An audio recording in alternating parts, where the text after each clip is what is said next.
amusingly, there's only 2 active lawsuits against Pettis County. At one particular time during the year, there were 9. So I feel like we're in a good shape right now. And part of that is due to the fact that the sheriff has done such a good job in his jail, getting it under control, getting inmate security where it needed to be. Because some of those issues we were having were out of his control, but they were because of medications and that kind of thing. And he's done an excellent job for the county, and I can't thank him enough for what he's done. Now, I need to give him a round of applause. Some of the other ones we'll discuss later on, maybe. But 24 going forward, we have some exciting things, I think, on the horizon out there.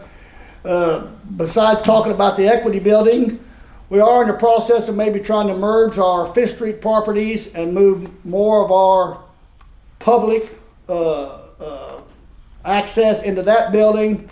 Our recorder, our assessors, our collectors, and the clerk, he's over there now. But if we can merge those 2 buildings, maybe get some of that public access out of the courthouse and strengthen courthouse security, because that's an issue that Mr. Anders and I both feel like it's something that needs to be done, and maybe eventually work towards having the courthouse only for the courts, where we can have tighter security, because I don't want Vaughn to have to get patted down to go in and pay his taxes.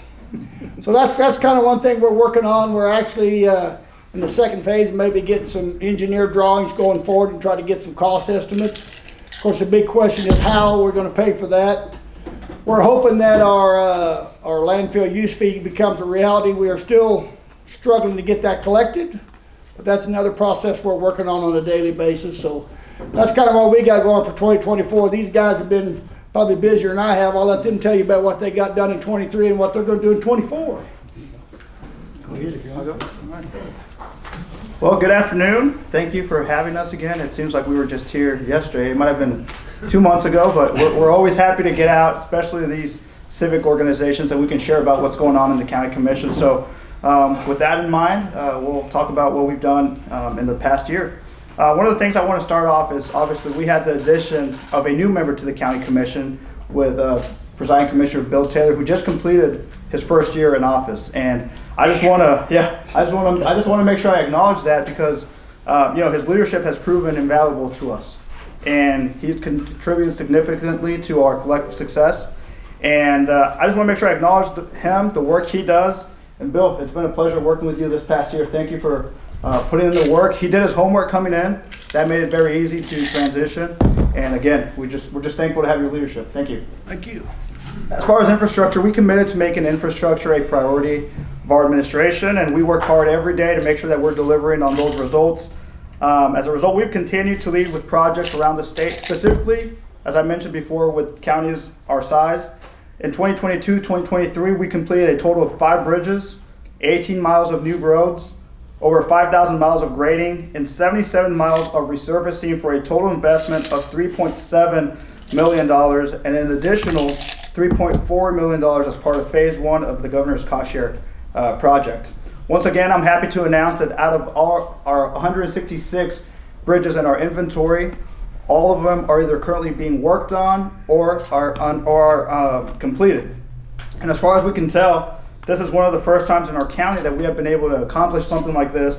So I hope that this historic achievement showcases that we are putting your hard-earned tax dollars to work, and we're also fulfilling the promises that we made. In pursuit of financial prudence, we aggressively applied for 3 major grants in 2023, resulting in the acquisition of the Safe Streets for All grant, the Transportation Alternative Program, or TAP, and the Off-System Bridge Replacement and Rehabilitation Grant, which is BRO, totaling an estimated $3.2 million in savings to our local tax dollars. This strategic approach underscores our commitment to maximizing resources for the benefit of our community. Now, as we look forward to 2024, obviously we want to build up on our past successes. And we're looking for cost-effective and long-term solutions for the continual infrastructure needs of our county. Our focus for 2024 includes the completion of an additional 8 bridges over the next 2 years, and a substantial emphasis on road maintenance with an estimated investment of $5.8 million plus an additional $11 million as part of the governor's cost share grant or cost share project.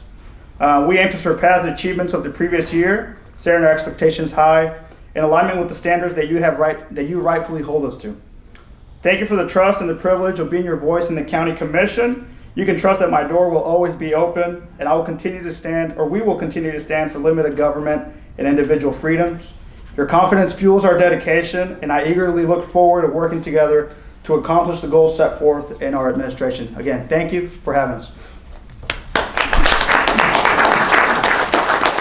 Well, I'm not quite as polished as he is. I want to thank everybody for letting me serve you, though, for at least the last 11 years.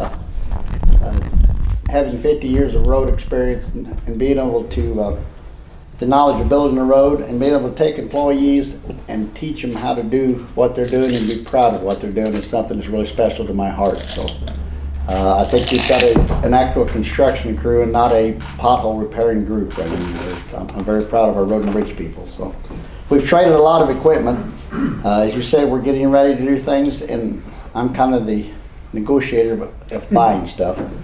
And I took our regrinder that we had that was a 300 series, and I traded it up for about a quarter of the price of what it should have cost. You know, you just got a deal sometimes. But anyway, this machine here will do twice as much in a day's time of regrinding the road and getting it ready to put the road surface prep together. You know, it's just a good piece for us to do. Now we can do twice as much stuff in the same amount of time in a year. So we're looking at, what did we do, 20 miles this year? I think it was. 10 miles on each side of regrinding the roads and making new road surfaces to chip and seal. And if you use the process we're doing, you can actually chip and seal a road, and all that has to do is just seal it. That's really all its purpose is. The road is so hard, you just have to keep the water from going down in it, and it lasts just as well as concrete does. So I'm very proud of what we've done there. We've also bought road graders. Our road graders went a little crazy there. They was $198,000 the first year I was here. They're $380,000 a piece now. So one of those is about all you can afford. We bought a couple dump trucks. We've upgraded our chipping machine, so it's more. It has a few computer pieces on it now, so it makes it where you use less rock and do the same things. So hopefully you don't have piles of rock out here and stuff.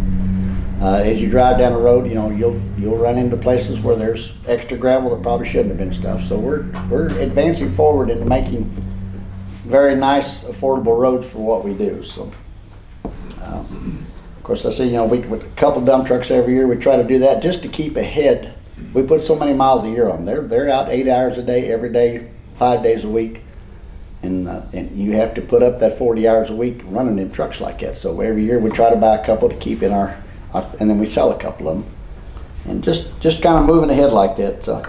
And the TAP grant he talks about, that's for Sacagawea for 32nd Street, where that will buy the engineering designs to put bicycle lanes and a 24-foot wide road down by the Smith Cotton School on Sacagawea, and from the city limits to Cloverdale Park. That's 2 pieces you'll be able to ride a bicycle on. And the road will be wide enough you can drive more than 30 mile an hour on it, maybe. So maybe. I don't know. 25. He meant 25, Brad. He meant 25. Well, it's 35 now. So if I can get 5 miles more an hour, well, that's better than the 80 that they're doing now. So and the other one is the SS4 grant. That is something that we applied for through federal money that I went and found applications for in Washington. And it's for, you know, you have to have a project that's over $200,000. So all of our small schools and towns and stuff like that do not have any way to apply for something, because if they come up with, you have to have a 20% grant. So if you don't have that, then you can't even apply for these. And we decided to. It had to be $200,000 worth of projects. $200,000 worth of projects, and you had to pay at least 20. You have to pay 20% of it. So most of these little towns can't afford that. So we got all the towns together to show us what they were doing. And we've got a grant here set up where we can start applying for it. And the county's decided that we're going to pay the 20% for it. Be a good thing for every little town to kind of help them improve. You know, if you got street crossings you want to do differently, if you got stop signs, if you got anything that you want to do internally in your town, this federal grant will help everybody with what they're doing. So, and you also have to remember the counties are responsible for the bulk of the roads in the United States. Pettis County is in charge of keeping our citizens on the safest roads to travel wherever and whenever they want to go. So thank you guys very much. So. Thank you.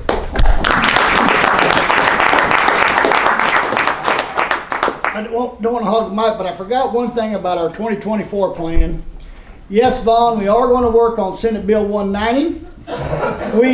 We've been in contact with our legislatures, and hopefully that's one of their priorities, is getting the language cleaned up on that.